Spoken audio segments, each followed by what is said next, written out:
السلام عليكم يا سوريين، ويسعد صباحكم وين ما كنتوا. كالعادة يعني للأسف الشديد، مو اليوم ولا امبارحة ولا من قريب، دائما عنا تعليقات كتير قاسية وكتير سلبية على وسائل التواصل الاجتماعي وخصوصا الفيسبوك، وتوجيه الكلام السيء والذي حقيقة يعني بيأذينا ولا يضرنا وما بينفعنا. البارحة بقرار دولة السودان بوضع فيزا لحصول السوريين على وضع شروط لحصول السوريين على الفيزا، فكانت التعليقات الحقيقة يعني مأساوية جدا وسيئة جدا، وما بتعبر عن شخصيتنا ولا عن هويتنا ولا عن ثقافتنا ولا عن حضارتنا. ما بعرف ليش هيك نحن مصرين نخلي كل الناس تكرهنا، دول الخليج، دول عربية، يعني ما شاء الله دائما مستعدين لتوجيه الاتهامات وتوجيه الكلام السيء.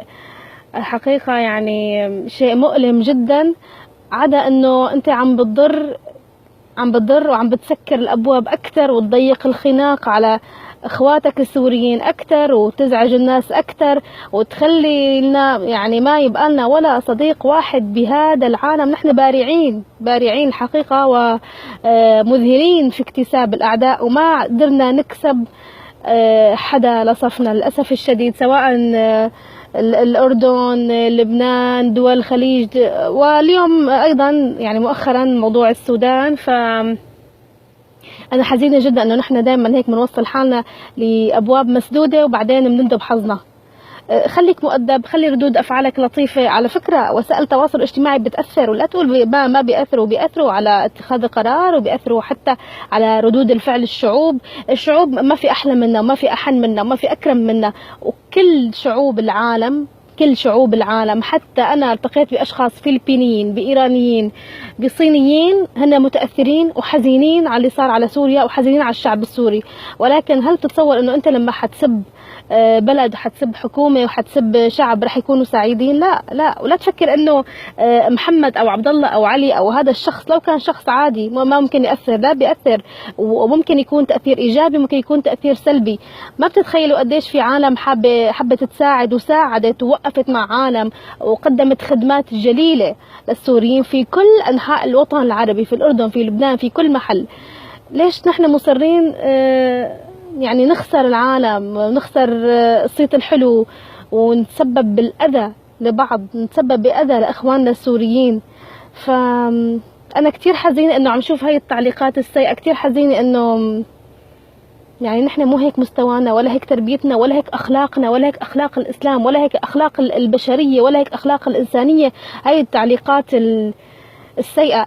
الأسوأ من هيك والله أذكر إنه مرة شفت تقرير إيجابي يعني 1000,000,000% عن إقامة مدرسة للسوريين في السودان. التقرير قبل حوالي يعني فترة طويلة، تقرير إيجابي 100%، تقرير يعني رائع وجميل ونبيل وإنساني. لو تشوفوا التعليقات للأسف الشديد يعني تعليقات من السوريين على هذا الفيديو، انا حزينه كثير. انا بتمنى نغير طريقتنا، اتمنى ما بعرف الاهالي يضبطوا اولادهم. انا اتوقع عم يكتبوا هاي التعليقات هن اطفال يعني دون سن 18، ما بظن انه هن بالغين وعاقلين وراشدين يطلع منهم هيك كلام.